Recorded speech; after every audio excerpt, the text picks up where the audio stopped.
Hey guys, Brett here, and welcome to week 2. In week 2, we are going to talk about getting product ideas. Now, before we jump into the actual product idea, we do have to understand one very important thing. What do our target customers want? If we don't understand what our target customers want, we're just gambling. We don't know if we're making a product that's going to appeal to them or not. And because of that, this is the most important question that you can ask yourself. What do my customers want? What do the people that I want to create a product for want me to make for them? So let's go ahead and jump right into what our customers in the Make Money Online space really want. Well, the first thing is they want money. Now, this may seem super obvious. You might be saying to yourself, oh, Brett, I'm so glad that I paid you for high quality training so you can tell me that people in the make money space want money. The thing is, though, so many people forget about this very basic thing. They make products that don't directly lead to money. They make products that optimize your time, or they make products that make your website load faster, or things like that. Those things, while useful and why things that may sell, don't directly make people money. You always have to remember, your customers, if you're in the Make Money Online space, are interested in only one thing. They want to make money. So your product needs to do something that directly leads to them making money.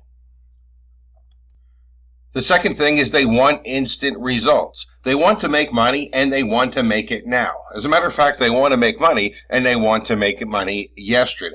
They want very fast, instant results. We live in a fast-paced world. We work online, which is an even faster-paced world. People don't want to wait 6 months or 9 months or a year to make money online. They want to make money right now as fast as possible. This one isn't exactly what they want, but it's what they don't want. They do not want to work. People online and people in the Make Money Online space, generally, quite frankly, being very blunt, are pretty lazy. They don't want to work. A lot of people have jobs, a lot of people have an offline source of income, and they turn to the online business world as a way to get them out of that, to get them away from their job, to get them away from the rut that they're in. They don't want to work. They don't want another job for themselves. They've already got a job that they're trying to get out of. They don't want to put in any work, because if they did, they would just work really hard at the job that they already have. They want to get away from it. Because of this, when we create products, we need to create products that require the least amount of work on the user's part as possible. And finally, and something that's very important to note, is that they want to buy. People in the Make Money Online space, they want to buy a solution. They want money, they want instant results, they don't want to work, and they are willing to pay for something that will deliver that to them. They don't want you to teach them how to do something. They want you to give them something that will do it for them. And they want to buy that solution if you could just provide it for them. And that's what your goal is. Your goal is to provide them a solution that can lead directly or as directly as possible to them making money, that can get them results as fast as possible, while requiring the least amount of work as possible from them on their part. If you could deliver those three things, they will buy because they want to buy, they are ready to buy.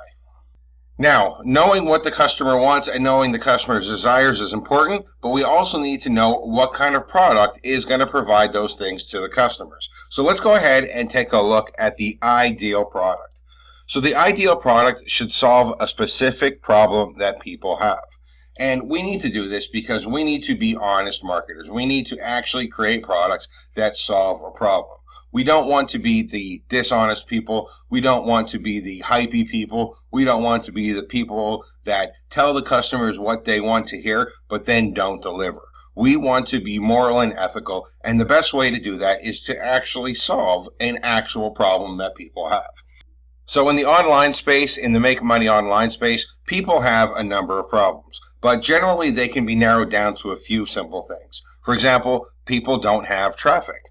People don't have leads. People can't get conversions. So maybe they have traffic, but they can't get conversions. People don't have an email list. Everybody knows that an email list is the lifeblood of the online business. People don't have one. People have no time. They have jobs. They have kids. They've got a wife. They've got things to do. People don't have the time to do the things that they need to do. People have a lost opportunity. So a lost opportunity means maybe they're not doing things the right way. Maybe they're losing traffic. Maybe they have a website, but they're getting traffic and the traffic is bouncing away and they're losing that opportunity. Generally speaking, all of the problems that people have can be narrowed down to one of these things: traffic, leads, conversions, email list, time, or a lost opportunity. Second, the ideal product should lead them directly or as near to directly as possible to them making money. The path from your product to them making money should always be as short as possible. The more steps that are in between using your software to them making profit, the more likely they don't want your product. The least number of steps, the more likely they are to want your product. Always remember, show them the money. That's what the customers are interested in. In the end, they're not interested in traffic, really. They don't care about traffic. They're not interested in an email list, really. They don't care about an email list. They're not interested in using Facebook marketing and not missing out on that opportunity. They don't care about that. In the end, what they want is money. All those things are a means to an end. Traffic, an email list, using social media properly. All those things are a mean to an end. In the end, what they want is the money. So your product needs to show them the money. You need to be able to say, look, if you use my software, it leads to money. And the path to going to the money needs to be as short as possible. If it's a huge, long, convoluted path from your software to them making profit, well, then they're not likely to want it because that's confusing. And I want to do all this stuff. And I got a job and I'm busy and I got my wife bugging me and telling me that I should give up on this I am dream. However, if your path from using your software to making money is very short and easy to follow and easy to understand, they're more likely to want this and to want it now. This leads to the third point for an ideal product. It should require very little work on the user's part. Never forget, people do not want to work. People are lazy. They want something that does it for them. The less amount of work that they have to do themselves, the more likely they are to buy. Now, this could be just because people are lazy. This just could be because people don't have the time. This just because people don't want to sacrifice and give up their personal life. Whatever reason it is for the particular person that happens to be looking at your sales page, and it will vary, be assured that for the vast majority of people, they don't want to work. They don't want to put in any effort. So the least amount of work that your product requires on their part, the better it's going to be, and the more likely they are going to want to buy it. And I know that that's actually something I've said more than once. And you might be saying to yourself, like, oh, well, Brett, why do you keep telling me the same thing over and over again? And the reason I keep telling you that over and over again is because that is so super important.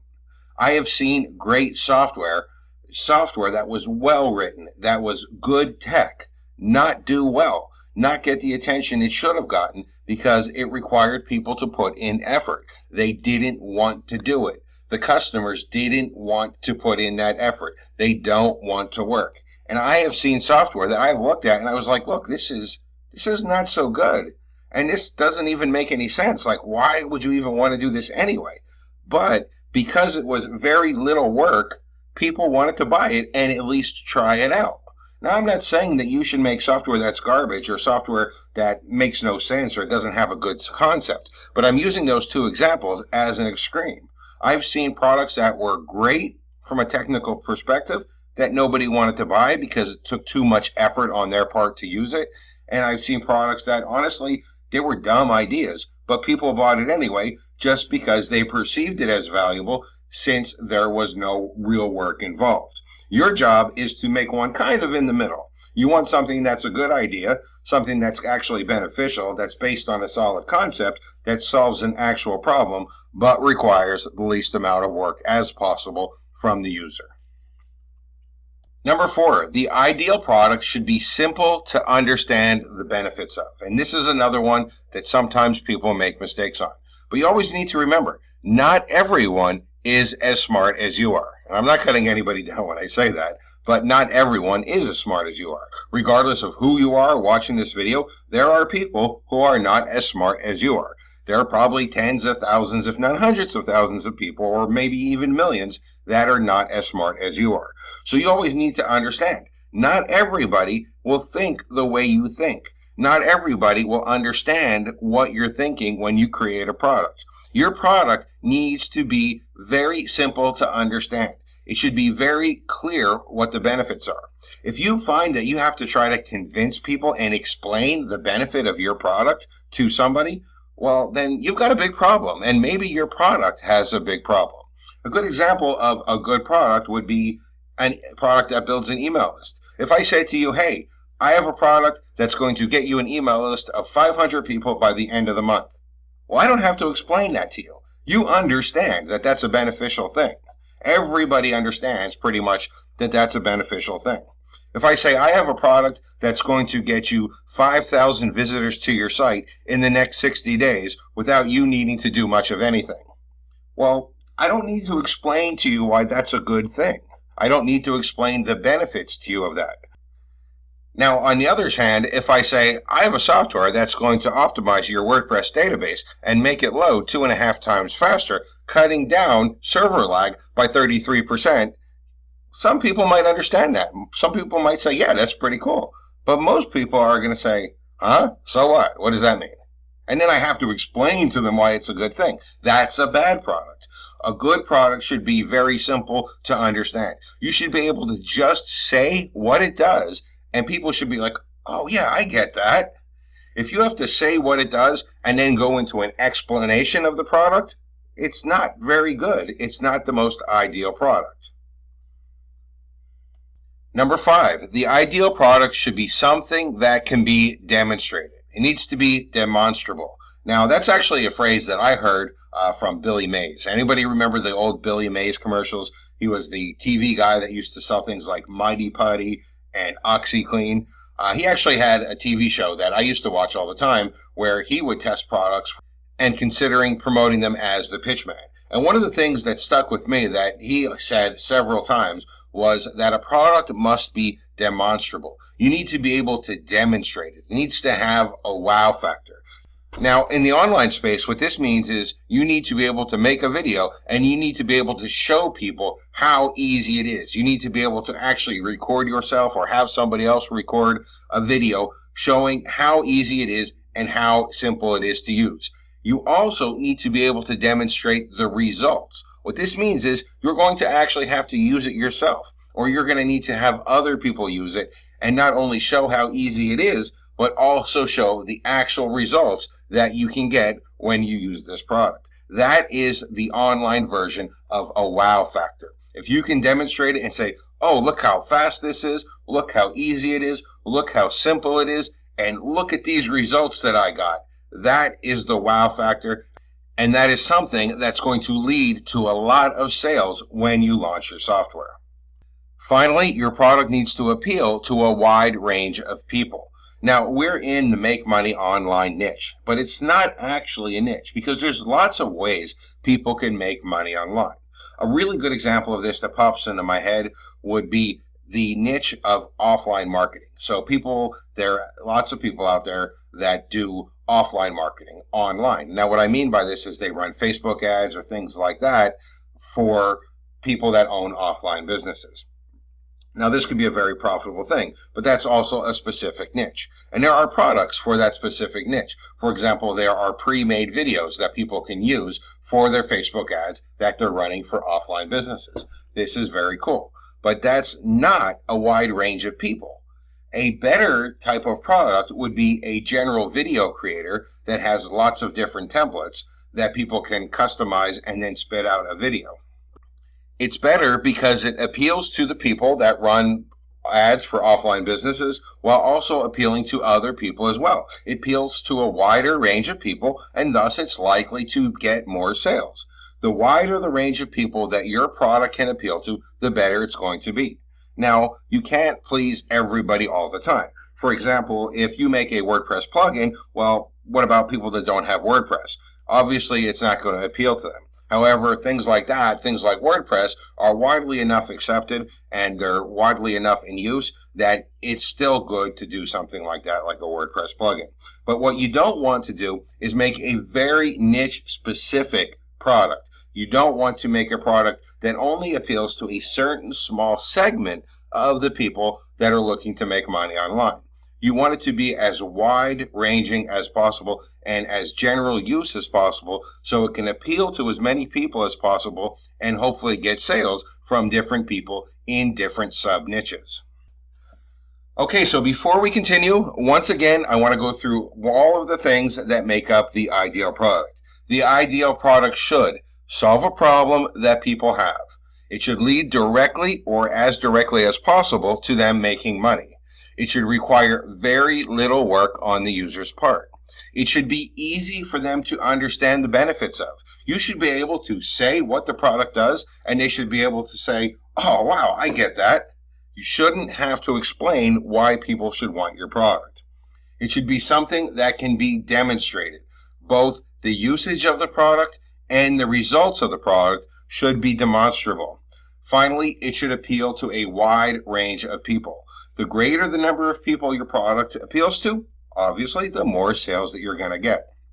Now, I'm going to pause this video for just about a minute, and what I want you to do is write this list down or screenshot it or print it out. However you can, I want you to save this list because when you're thinking of product ideas, you need to reference back to that and ask yourself, does this idea meet these criteria?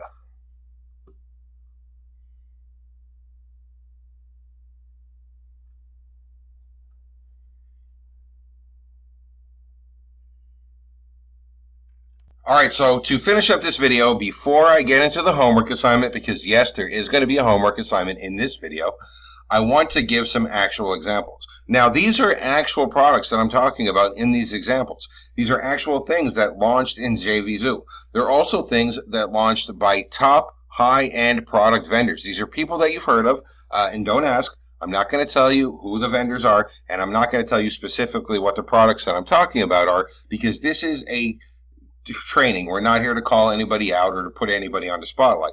We're just here to learn as much as we can. Okay, so an example of a bad product. This is a software that helps people track and manage their personal time usage. The idea was that they can track their time usage and they can better optimize how they spend their day.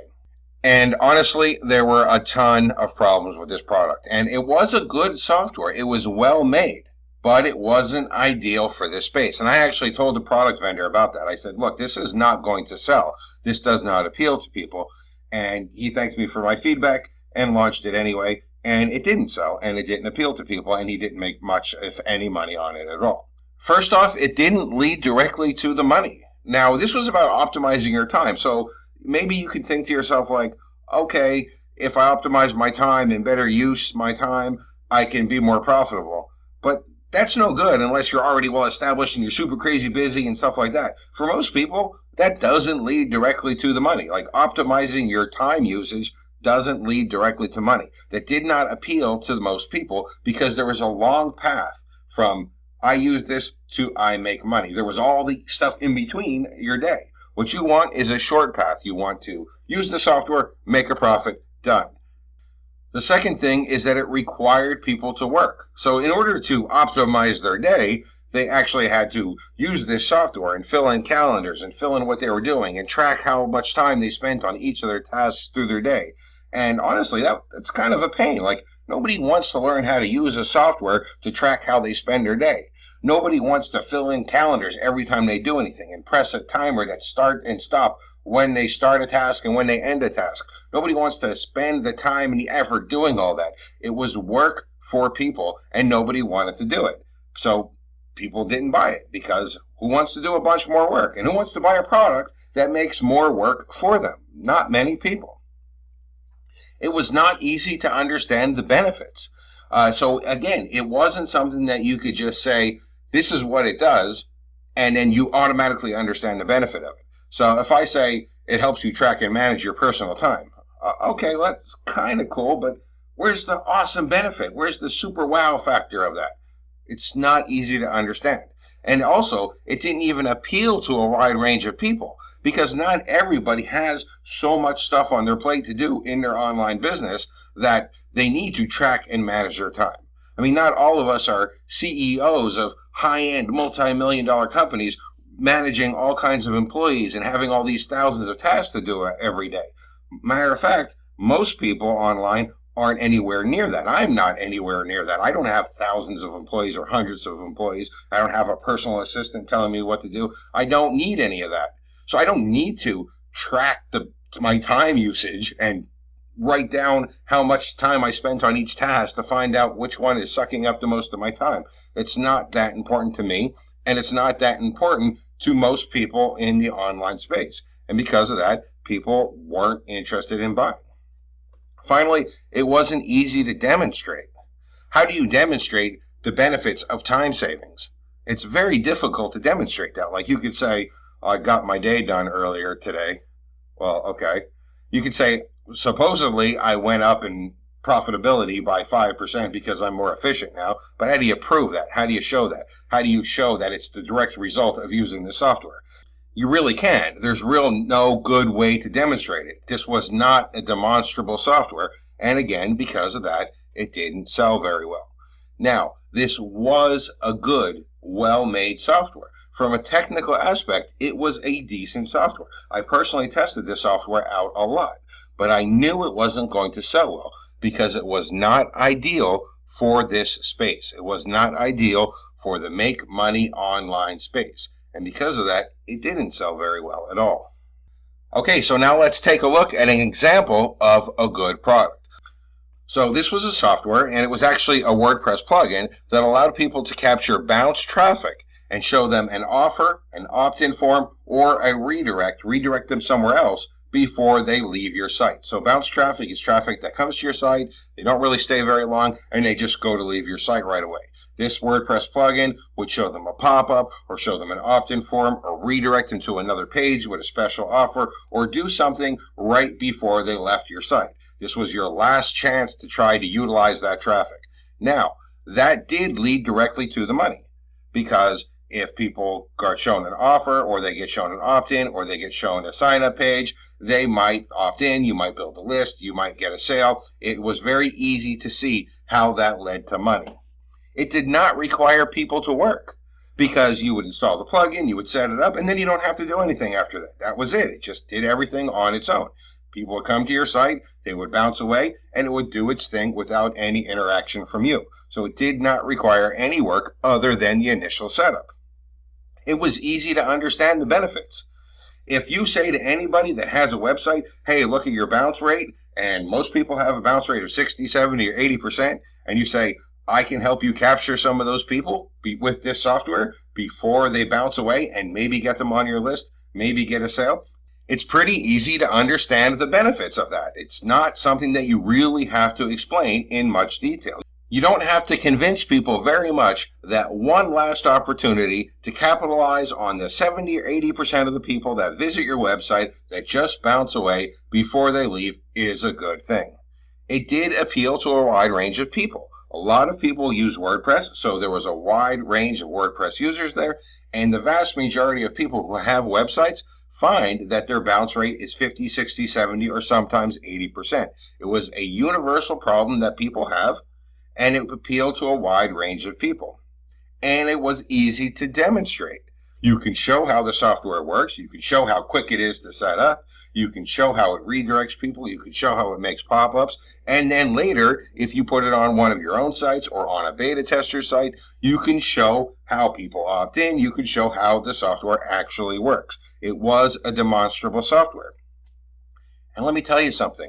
From a technical standpoint, this was a much less complicated software to write than the previous example, than the one that I showed in the bad product example. It was much easier for the developer to create, which also means it was much less costly for the developer to create. However, it made tens, and I mean tens and tens, it's probably $60,000, $70,000 more in income than the very complicated very technical, very expensive software in the previous example. And the reason it made more wasn't because it was some super awesome tech. It was because it met the criteria of our ideal product. It gave the people what they wanted. And since it gave them what they wanted, people responded by buying it. Okay, so closing up, we have a homework assignment. This is actually homework assignment number 1. There's going to be another homework assignment in the video that's underneath this video. But this is homework assignment number 1. So what I want you to do is get 5 sheets of paper. Now, it doesn't have to be paper. Again, don't overthink things. When I say get 5 sheets of paper, you can get 5 sheets of loose leaf paper or tablet paper, or you can have 5 pages in a spreadsheet, or you can have 5 files on Notepad. I don't care, just as long as you have 5 blank pages that you can write individual things on. Okay, so get 5 sheets of paper. On the top of each one, I want you to write a different problem that people who want to make money online might have. So that will be your header on each one of those sheets of paper. For example, you might write traffic on one sheet of paper, you might write no email list on another sheet of paper, etc. I want you to write a different problem as the header on each of those 5 sheets of paper. Then under each problem, I want you to write specific examples of that problem. For example, under traffic, you might write, does not know how to use paid ads, does not know how to rank in Google, does not know how to rank videos. I want you to write specific examples of those problems on your sheet of paper. Now, to make it easier for you, I'm going to go ahead and I'm going to put an OpenOffice writer template inside of the extra section. So if you have OpenOffice, you can just use that and you can actually save it as 5 files. That's perfectly fine. If you don't have OpenOffice, you can download it for free. Just go over to Google and Google OpenOffice. If you don't want to use OpenOffice, if you just want to use actual sheets of paper or some spreadsheet or whatever you have, that's perfectly fine as well. But what you're looking for is 5 pages with a header that has a very general problem, such as no traffic, and then 5 examples of that problem underneath each of the headers. For example, you might have traffic as one header, and then underneath it you might say things like, does not know how to use paid traffic, does not have a budget for paid traffic, does not know how to rank videos in Google, etc. You want 5 detailed examples. Now that's homework assignment number 1, and it is going to take a little bit of time, but you need to put in this effort. And also, you need to do that homework assignment before you continue on to the next video in this week's training, because you're going to need to have that done in order to follow the next video. So go ahead, do your homework assignment. If you need a template for what I'm talking about, you can look in the extra section. And when you're done, head over and continue this week with the next video.